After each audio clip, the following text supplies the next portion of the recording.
Hello everyone! Maraming salamat sa muling pagbisita, Panlasang Bicolano. Samahan niyo ko tayo magluluto ng tanghalian. Okay, medyo mabilis lang lutuin to guys at medyo light lang sa tiyan. Paborito ng mga nagkakaedad na. Mga itong ulam, no? Ayan, so maramdami na kasi mga sikmura ng mga nagkakaedad na no? So pagkasabayin ko na yung aking niluluto. So dalawang kawali ang aking nakasalang at sa kabila nagpapainit ako ng mantika dahil magpipirito tayo ng bangus. Then dito, pinapainit yung mantika at unahin natin yung sibuyas at ating igigisa muna yung ating sibuyas. So, white onions ang aking ginamit. Isang katamtamang laki lang, okay na. At ito naman yung kabilang kawali, medyo mainit na yung mantika kaya magprito na tayo. Boneless bangus to guys. At minarinate ko siya sa suka, paminta, bawang at asin. Ayan, marami-raming bawang. Gusto kasi ng anak ko yung ayan, yung belly part ng bangus. Ayan. Okay.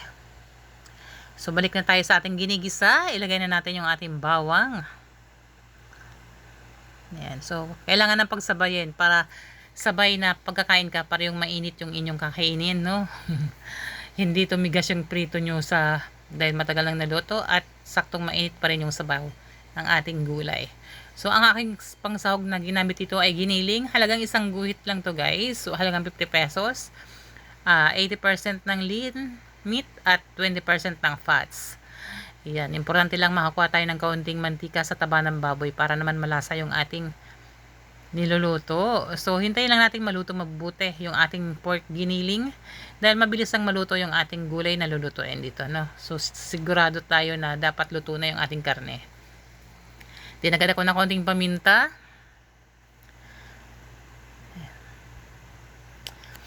Ayan, make sure lang natin na siguradong luto talaga yung ating giniling.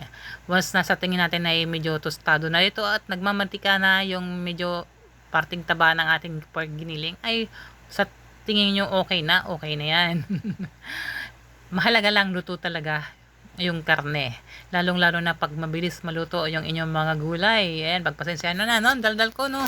Para sa mga bagong nagluluto lang ito sa kusina. So, ina-advise ko na make sure nyo na luto yung inyong mga pangsahog pag mabilis maluto ang inyong magulay na lulutuin. So nagkada tayo ng konting asin lang. So ang pag-adjust ng panlasa ang ating niluluto. So sa pinakahuli pagluto na. So doon na lang kayo magtitimpla kung sapat na, kung ano pang dapat yung idagdag para make sure na hindi umalat. Okay lang na tumabang, wag lang umalat. Kasi once pa na matabang ang inyong niluluto, pwede kayong gumawa ng sausawan, patis, may kalamansi or patis lang. Okay na may sili, pampagana.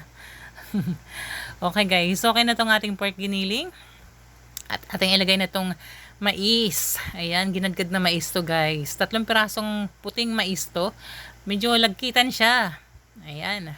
Maganda paglagkitan para masarap kainin. Medyo malapot-lapot yung sabaw nito. Ayan, igisa lang natin mabuti muna yung ating mais dito sa ating pork giniling.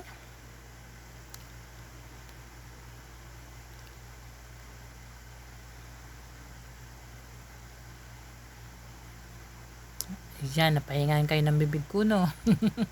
Okay. So, ayan. Timpla natin ng kaunting patis. At maglagay na tayo ng tubig, dahil gusto ko nito yung sabaw. Masarap kasi at mabango yung sabaw nito, no? So, mga 3 cups hanggang 4 cups, 3 to 4 cups ng tubig ang aking ilalagay dito bilang sabaw para sa ating nilulutong masarap na ulam. Ayan, pinagdiinan ko na. Okay. So, okay na to. So, hintayin na lang natin siyang kumulo para maluto naman yung ating mais. Dagkitang mais. Takpan muna natin siya dyan. At ito na yung ating bangus, guys. Ayan, luto na. Okay. Prito lang natin ang bagya yung parte ng balat para crunchy. O di ba pag mga ulam talagang may enjoy mo yung kain. So okay na to guys. Hanguin na natin. At ito na yung ating bangus. Luto na. So isang tabi na natin habang itong ating mais naman ay paluto na. So ayan na guys. Ilagay na natin yung mga susunod na sangkap. Dahil luto na yung ating mais, so ilalagay ko na yung ano nito, ang tawag doon. Dahil isa sa mga gulay yung pinaka gusto ko, yung bulaklak ng kalabasa. Ayan, so tikman muna natin yung lasa, no? Yung bulaklak ng kalabasa, guys, tinanggal ko lang yung pinaka petals nito. Hindi ko alam kung anong tawag doon, petals ba? Okay, so yung tangkay niya, binalatan ko siya para mawala yung tigas na part. So yan, ito yung una ko nilagay para maluto naman. Ito yung ating bulaklak ng kalabasa. Ang sarap nito, guys. Sa mga hindi nakatikim pa nito, lalong-lalo na sa amin sa parting Bicol, hindi to kinakain, hindi to alam na kinakain eh, no? So ayan, nilagay ko na rin yung gulay na sili para magdagdag aroma sa ating ulam na niluluto. Hintayin lang natin siya kumulo at maluto ng bahagya yung ating tangkay ng bulaklak ng kalabasa.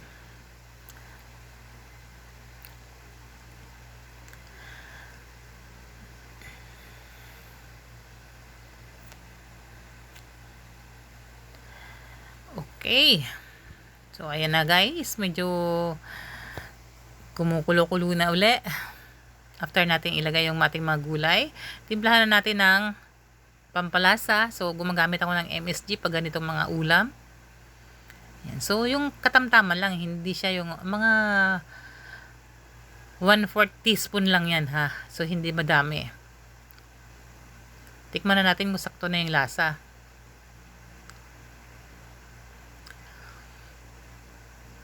Okay, sa ganitong luto na, doon lang kayo mag-a-adjust ng lasa ng inyong niluluto.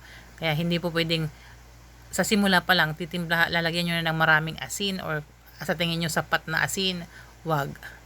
Okay, dahil luto naman na yung ating gulay, yung mais, so nilagay ko na yung bulaklak ng kalabasa. Ayan, ang ganda ng gulay no. Ang sarap nito guys. Alam niyo kung magkano yan? Ganyang kakaunti lang na yan. Halagang 50 pesos yan, nabili ko sa palengke. Nilagay ko na rin yung patula. So, isang pirasong patula. Yung native patula to, hindi to yung, may dalawang klase kasi yung patula. Yung isa makinis at yung isa yung parang akala mo sigarilyas yung labas. Ayan. Okay, so isang pirasong patula. Masarap kasi nga itong patula eh. Medyo manamis-namis. Ayan, so pakukuluan lang natin to guys. Siguro mga 3 minutes. Ganun lang kabilis. Dahil mabilis maluto yung ating patula, hindi naman masarap pag lamog na lamog eh, no? Kailangan pagbago ng kulay, okay na yun, patayin na natin. Takpan natin to hanggang sa kumulo. Siguro mga 2 minutes. 2 to 3 minutes lang. Okay, so maglalagay ako ng patola. Ano ba? Miswa to guys. Yung binili kong miswa sa Pure Gold, medyo madami. So, isang piraso lang ang kinuha ko. Isang kumpol. So, hinati ko para, ayan, pinakahuling parte yung ating miswa. Ayan, miswa pala guys. Okay, pakuluan na natin to. Kaya, ito na. Luto na yung ating ulam. Ang bango. Pag ganito yung ulam, nako, mapaparami ka talaga ng kain. Pag ganito naman ang ulam kahit mabusog ka o maparami ka ng kain, mabilis naman itong ma-digest. Kumbaga, lalabas agad. Hindi katulad ng karne na kahit ilang araw abutin sa tiyan mo. Kaya medyo mas okay pag kagulay yung ulam eh. Kahit magbawas ka, walang problema. Automatic nalabas agad. Once nagulay yan yung kinakain. Ayan, okay na guys. Luto na yung ating masarap na ulam. Maraming salamat sa muling pagbisita. Ito, pinaritong boneless bangus. Belly boneless bangus. Ayan. So, ayan na. I-serve na natin. Ayan, prepare na tayo ng okay. Lalagayan ko lang muna ng pagkain yung para sa aking anak. Kakain na daw siya eh. So, dahil nagtatrabaho, ganito ako sa bahay dahil dadalawa lang kami. Pag alam ko kakain ng anak ko at sa tingin ko busy siya, sinasandukan ko na lang siya ng pagkain niya. So, ayun.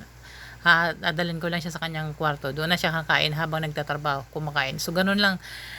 Ganon ang buhay namin, dalawa dito sa bahay. So, ayan guys, maraming salamat sa panonood. Hanggang sa muli, Panlasang Bicolano. Ang sarap ng ulam, no? Bye!